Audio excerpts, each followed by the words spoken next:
जिंदगी में अनगिनत बार हम जैसे सोचते हैं वैसा कभी नहीं होता। हमारा बुरा वक्त चल रहा होता है, हम विपरीत परिस्थितियों में होते हैं। हमें उम्मीद होती है कि इन विपरीत परिस्थितियों में हमारे अपने लोग, हमारे सगे लोग हमारे पीछे डट कर खड़े रहेंगे, हमारा साथ देंगे। बट एग्जैक्टली ऑपोजिट होता है। जैसे ही हमारा बुरा वक्त शुरू होता है, हमारा हर एक आदमी हमें छोड़ के चले जाता है। हमारे सगे रिश्ते, हमारे अपने लोग हमें छोड़ के चले जाते हैं और हमारे बुरे से बुरे वक्त में हम सिर्फ अकेले रह जाते हैं। आज की कहानी कुछ ऐसी ही है। एक लड़के के साथ कुछ ऐसा ही होता है। उसका बिजनेस बुरी तरीके से फेल होता है। चारों ओर से वो आर्थिक संकट से घिरा होता है। उसके अपने लोग उसे छोड़कर चले जाते हैं और वो डिप्रेशन में जाता है। उसे सवाल पड़ता है कि ये लोग तो मेरे अपने थे, जिन्हें मैं अपना समझता था। वो लोग जिनके साथ मैंने अच्छे बुरे सब दिन देखे, आज जब अचानक मुझे इनकी जरूरत पड़ी तो इन्होंने नजरें क्यों फेर ली। अंदर ही अंदर उसे यही सवाल तंग करते रहता है और वो भागते भागते अपने गुरुजी के पास जाकर पहुंचता है और उनसे पूछता है कि गुरुजी, मेरे अपने लोग मुझे छोड़कर जा रहे हैं, जो कल तक मेरे साथ हंस खेल रहे थे। उन्होंने मुझसे बात तक की करना बंद कर दिया है। उनका मेरे प्रति बर्ताव सब कुछ बदल चुका है। मैं अकेला पड़ गया हूँ, मेरे साथ कोई भी खड़ा नहीं है। मैं क्या करूँ जो मेरा साथ दे और इस बुरी परिस्थिति में मुझे मदद करे। गुरुजी उसे दो आसान सवाल पूछते हैं जो मैं आज आपसे पूछूंगा।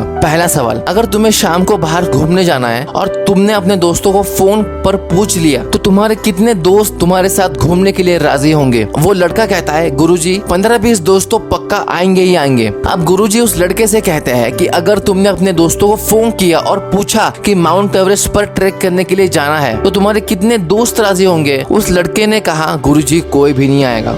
गुरुजी कहते हैं, जब रास्ता आसान होता है तब आपके साथ देने वाले लोग ज्यादा होते हैं, पर रास्ता जितना कठिन संघर्षदायी होता है उतने ही आपके साथ निभाने वाले भी कम होते हैं। मैं भी आपसे यही कहने की कोशिश कर रहा हूँ। हमारा रास्ता मुश्किल है, तकलीफें होंगी, उतने कम साथ देने वाले लोग हमारे साथ होंगे, पर मुश्किल रास्ते पर चलने की काबिलियत, हिम्मत और धैर्य बहुत कम लोगों में पाई जाती है। अगर आप भी अकेला महसूस करते हो और आपका साथ कोई नहीं दे रहा तो समझ लेना कि आप कठिन संघर्षदायी रास्ते पर चल रहे हो, जिस पर चलने की हिम्मत सिर्फ और सिर्फ 1% लोगों में होती है।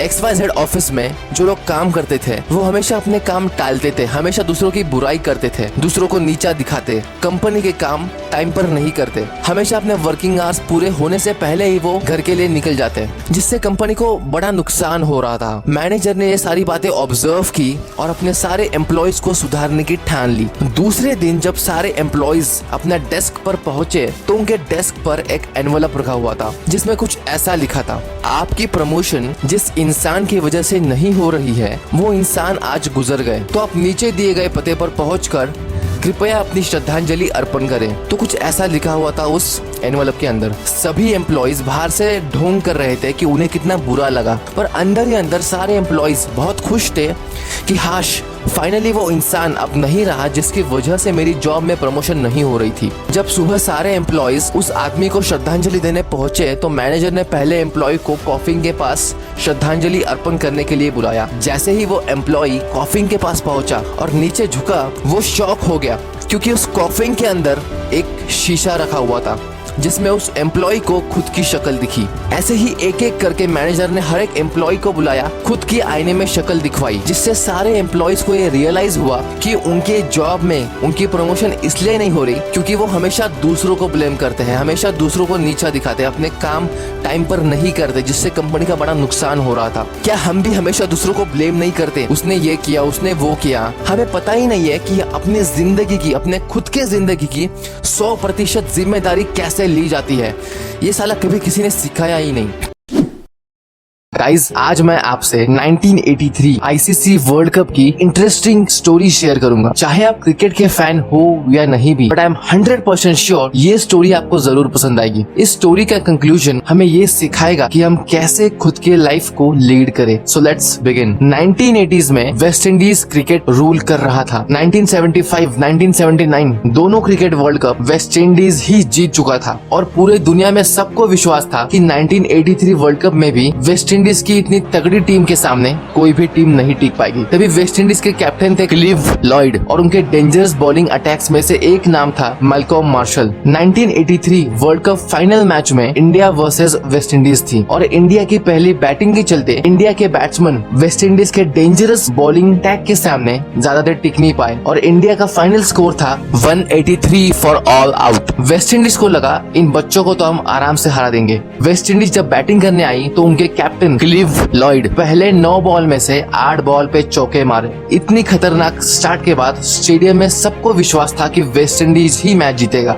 कपिल देव ने क्लिव लॉयड कैच पकड़ा और आउट हो गए और उसके बाद वेस्ट इंडीज की पूरी टीम पत्तों की तरह ढह गई और वेस्ट इंडीज 140 पे ऑल आउट हो गई। ऐसे तैसे करके इंडिया ने वर्ल्ड कप जीत लिया। इंडियन टीम से इतनी बुरी तरीके से हारने के बाद वेस्ट इंडीज ये अपमान सह नहीं कर पाया। उनको ऐसे लगा जैसे शेर को चाटा मारकर बंदर पेड़ पर चढ़ गया। वेस्ट इंडीज को ये प्रूफ करना था कि इंडिया वर्ल्ड कप गलती से जीती है, इसीलिए उन्होंने बीसीसीआई को वनडे और टेस्ट मैच के लिए अप्रोच किया और बीसीसीआई ने ये ऑफर एक्सेप्ट कर लिया। 6 ओडीआई मैचेस थे और 6 टेस्ट मैचेस थे और हर एक ओडीआई में वेस्ट इंडीज ने इंडिया को 150-200 रन से हराया और वेस्ट इंडीज ने इंडिया को 6 ओडीआईज में 6-0 से हराया और सबको ये प्रूफ कर दिया कि 1983 का वर्ल्ड कप इंडिया हमारे सामने गलती से जीती थी। ओडीआईज में हम ही बेस्ट है।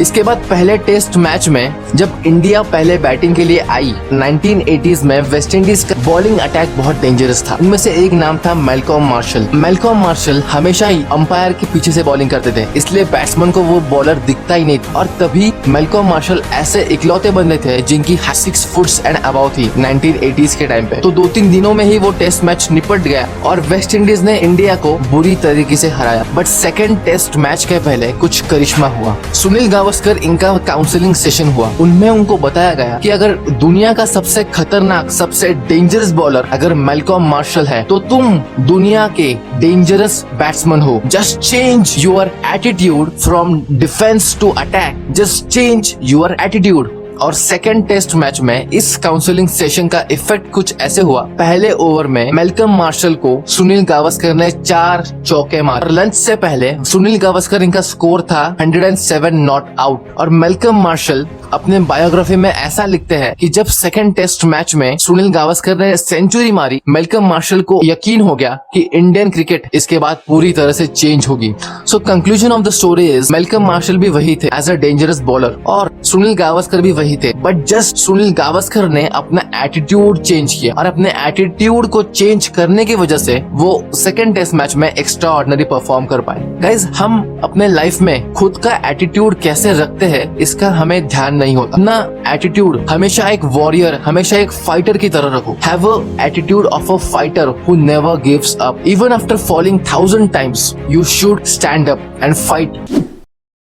राम और श्याम दोनों अच्छे दोस्त थे। अब राम सिंपली अपने लाइफ में छोटी छोटी पॉजिटिव चॉइसेस लेना शुरू करता है, जैसे डेली रोज सोने से पहले half an hour book read करना, ऑफिस में डेली एक एक्स्ट्रा सेल्स कॉल करना, डेली 100 कैलोरीज लेस कंज्यूम करना। और दूसरी ओर श्याम अननोइंगली नेगेटिव चॉइसेस लेना शुरू करता है, जैसे रोज जंक फूड खाना, रोज ऑफिस के बाद टीवी देखना। राम की पॉजिटिव चॉइसेस उसे प्रोफेशनली और पर्सनली दोनों में अच्छा फोकस देती है। वही दूसरी ओर श्याम अपने वाइफ के साथ ज्यादा टाइम स्पेंड नहीं करता, ऑफिस में भी उसकी परफॉर्मेंस डाउन होनी शुरू हो जाती है। अब ऐसे ही करते करते कुछ दिन बीत जाते हैं, पर अब तक दोनों की जिंदगियों में कुछ खास फर्क पड़ा नहीं है और देखते ही देखते 6 महीने निकल जाते हैं और 6 महीने के बाद कंपाउंडिंग इफेक्ट अपना मैजिक दिखाना शुरू करता है। अब राम अपने ऑफिस में सेल्स टीम लीडर बन चुका है, उसकी प्रमोशन हो चुकी है, उसकी सैलरी बढ़ चुकी है और तो और उसने अपना 15 किलो वजन भी कम कर लिया है। और वही दूसरी ओर श्याम ने 20 किलो वजन एक्स्ट्रा गेन कर लिया है और अपने वाइफ के साथ ज्यादा टाइम स्पेंड ना करने के कारण उसकी वाइफ भी आजकल नाराज होती है। वो बाहर के दूसरे आदमियों से बात करने लगती है। श्याम अपने वाइफ पर शक करता है, जिसका नतीजा उसकी वाइफ उसे डिवोर्स देती है। अब श्याम को लगता है कि उनकी रिलेशन बिगड़ने का कारण उसकी वाइफ है, बट असली जिम्मेदार तो वो खुद है। डॉक्टर एपीजे अब्दुल कलाम के पास भी बहाने देने के बहुत से कारण थे, जैसे कि मैं बहुत गरीब हूँ, मेरे माँ बाप मुझे पढ़ा नहीं सकते, पर नहीं, उन्होंने अपने सपनों पर विश्वास किया, काम किया, जिसकी वजह से आज पूरा देश उनका कंट्रीब्यूशन भुला नहीं सकता। हम जिंदगी में हमेशा बड़ा करने की सोचते हैं, कुछ ग्रेट करने की सोचते हैं, बट हम ये भूल जाते हैं कि ग्रेट बनने के लिए ग्रेट होना जरूरी नहीं है, शुरुआत करने की जरूरत है। हम दिन भर में अनकॉन्शियसली 1000 से भी ज्यादा चॉइसेस लेते हैं, जिसे हैबिट कहते हैं। हम जाने अनजाने ऐसे चॉइसेस लेते हैं जिसका कंपाउंडेड रिजल्ट्स लॉन्ग टर्म में हमारे लिए फायदेमंद भी साबित हो सकता है अगर वो चॉइस सही हो तो, या फिर वो हमारे खिलाफ भी जा सकता है अगर चॉइस गलत ले ली तो। आई नो कि जितना बोलना आसान है उतना करना आसान नहीं है। एक ही सवाल उठता है कि कंसिस्टेंटली कोई भी चॉइस कैसे फॉलो करें। शुरुआत से ही हम बड़े बड़े स्टेप लेते हैं जो कि हम खुद भी प्रैक्टिकली अचीव नहीं कर सकते, और यही गलती 90% लोग करते हैं, जिससे वो सफल नहीं बन पाते। तो आज जो कहानी मैं आपसे शेयर करूंगा, हो सकता है वो आपने सुनी भी हो, पर इस कहानी का जो हिडन मैसेज है वो हमारे जिंदगी का, हमारे लाइफ के, हमें हर एक मोमेंट में जरूर काम आएगा। और इस हिडन मैसेज को बहुत कम लोग समझ पाएंगे, और इस स्टोरी से मैं खुद बहुत इंस्पायर हूँ, इसलिए मैं ये स्टोरी आपसे शेयर करना चाहता हूँ। So let's begin. ये कहानी है एक व्यक्ति की जो कोई भी लॉक खोल लेता था, फिर चाहे वो लॉक तिजोरी का हो, जेल का लॉक हो या घर का लॉक हो, कितने भी हाई सिक्योरिटी का लॉक क्यों ना हो, वो आदमी अपने ट्रिक्स यूज करके उस लॉक को, कोई भी लॉक को बड़े आसानी से खोल लेता था। और लोग दंग रहते, हैरान रहते कि कैसे यह आदमी बड़े आसानी से अपने ट्रिक्स यूज करके कोई भी लॉक चंद मिनटों में खोल लेता है। फिर एक दिन एक इवेंट रखा गया, एक चैलेंज रखा गया कि वो व्यक्ति जो कोई भी लॉक बड़े आसानी से खोल लेता है, उसे एक चेम्बर में बंद करके, उस चेम्बर को लॉक करके पानी में, स्विमिंग पूल के पानी में डाल दिया जाएगा, और उसको वो चेम्बर का गेट खोल के, वो लॉक खोल के पानी से बाहर निकल के दिखाना होगा। और उस आदमी ने खुद पर बड़े विश्वास के साथ चैलेंज एक्सेप्ट कर लिया। अब जिस दिन वो इवेंट था, उस दिन सारे लोग अपने फोन्स, कैमरास लेकर आए उस इवेंट को शूट करने के लिए, और फिर उस आदमी को चेम्बर में डाल दिया गया और चेम्बर को धीरे धीरे पानी में छोड़ दिया। अब सभी लोग जो वहां देखने आए थे, वो सभी लोग एक्साइटेड थे कि कैसे यह आदमी झट से लॉक खोल के ऊपर आएगा, पानी से बाहर आएगा। पानी के अंदर उस आदमी ने अपने जेब में से एक छोटी तार निकाली और उस लॉक को खोलना शुरू किया। अब धीरे धीरे टाइम आगे बढ़ते जा रहा था और एक एक सेकंड उसके लिए बहुत टफ होते जा रहा था। पानी के अंदर अपनी सांस रोक के बैठना बड़ा मुश्किल का काम था। बाहर लोग एक्साइटेड थे कि ये आदमी हमेशा 1-2 मिनट में ताला खोल के बाहर आता है, इस वक्त इसे क्या हुआ, ये इतना टाइम क्यों ले रहा है, इसे इतना वक्त क्यों लग रहा है। सेकंड्स आगे बढ़ते जा रहे थे और उसका अंदर ही अंदर दम घुटने लगा। उसको बहुत परेशानी हो रही थी उस लॉक को खोलने के लिए। उसने अपना सारा तजुर्बा, सारा एक्सपीरियंस, सारा ट्रिक्स उस लॉक को खोलने में लगा दिया, पर उससे वो लॉक खुल नहीं रहा था। फाइनली उस व्यक्ति ने अपनी हार मानना सही समझा अपनी जान बचाने के लिए, और उसने इमरजेंसी अलार्म प्रेस कर दिया। धीरे धीरे चेम्बर ऊपर आने लगा पानी से, और वो अंदर व्यक्ति जो कि पूरा हार मान चुका था, वो शर्म के मारे अपना मुंह नीचे करके चेम्बर के अंदर खड़ा था। अब वो चेम्बर के गेट को पकड़ के नीचे बैठ रहा था। उस दौरान उससे चेम्बर के गेट को धक्का लगा और चेम्बर खुल गया।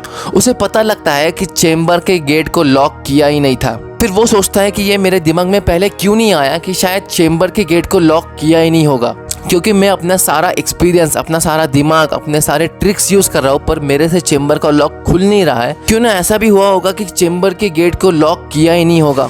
जिंदगी में कई बार ऐसा होता है कि सॉल्यूशन बहुत इजी होता है, फिर आपके पास चाहे कितना भी टैलेंट हो, वो टैलेंट किसी भी काम नहीं आएगा अगर आपको ठहर के सोचना नहीं आता, ठहर के उस प्रॉब्लम को शांति से ऑब्जर्व करना नहीं आता। कई बार कुछ ना करना भी सॉल्यूशन होता है। देखना होता है कि असल में प्रॉब्लम है भी कि नहीं, या मैं खुद ही के माइंड में उस प्रॉब्लम को बड़ा बड़ा बड़ा बनाते जा रहा हूँ। हम अपने माइंड में उस प्रॉब्लम को इतना बड़ा बनाते हैं कि उसका जो इजी सॉल्यूशन होता है उसकी तरफ हमारा ध्यान जाता ही नहीं है। हम आसपास लोगों से, किताबों से, टीवी से ये सुनते हैं कि बिजी रहो, बिजी रहो। बिजी लोगों की वैल्यू होती है, उनकी कोई कीमत होती है, पर sometimes it is okay to do nothing। कभी कभी कुछ ना करना भी सही होता है, क्योंकि जब आपका मन शांत होता है, जब आपकी बुद्धि शांत होती है, तो वो ऐसे ऐसे आइडियाज पैदा करती है जो आप बिजी रहते वक्त नहीं सोच सकते। ये बहुत कम लोग समझ पाएंगे, और यही इस कहानी का असली मैसेज है। जब वो व्यक्ति चेम्बर के अंदर था, वो लॉक खोलने में बिजी हो गया। वो लोगों को इम्प्रेस करने में, खुद को सही साबित करने में जुड़ गया कि मैं कैसे जल्दी लॉक खोलूं और पानी के बाहर आके लोगों को इम्प्रेस करूं। पर पहले उसने ये भी कंफर्म करना सही नहीं समझा कि मैं पहले देख तो लूं कि लॉक किया भी है कि नहीं। दिन भर हमारा माइंड, हमारी बुद्धि किसी न किसी काम में बिजी होती है, एंगेज होती है। पर दिन भर में ऐसा कोई तो वक्त होना चाहिए जिस वक्त हम कुछ भी ना कर रहे हो, जिस वक्त हमारा मन पूरी तरह से शांत हो। तभी हम अपने जिंदगी के बड़े प्रॉब्लम्स के सॉल्यूशन बड़े आसानी से ढूंढ पाएंगे। तो गाइस, यही था इस कहानी का मैसेज कि हमें खुद को ठहर के सोचने की आदत लगानी है और शांति से देखना है कि हमारी जिंदगी में चल क्या रहा है।